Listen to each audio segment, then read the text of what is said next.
All right, here's a quick manual on your bomb. On the back are 4 mounting points. I tested it with a couple of thin belts that seem to work pretty good. As far as turning this on, you got 2 latches. Inside here, first thing you have is the battery box. Turn the battery box on. Put it back together.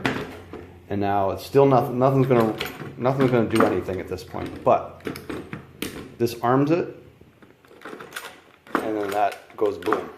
Now I know you guys don't want it to work necessarily, so you leave this off, do whatever you want. If for any reason you wanted to actually use this as a detonator at some point, to either blow it up or launch a rocket or blow something else up, there are 2 leads in here. This is the negative. This is the positive. You'd feed them out the bottom and attach an electric match like you would get with some rocket engines, and it'll blow up whatever you need to blow up. But otherwise, that's about it.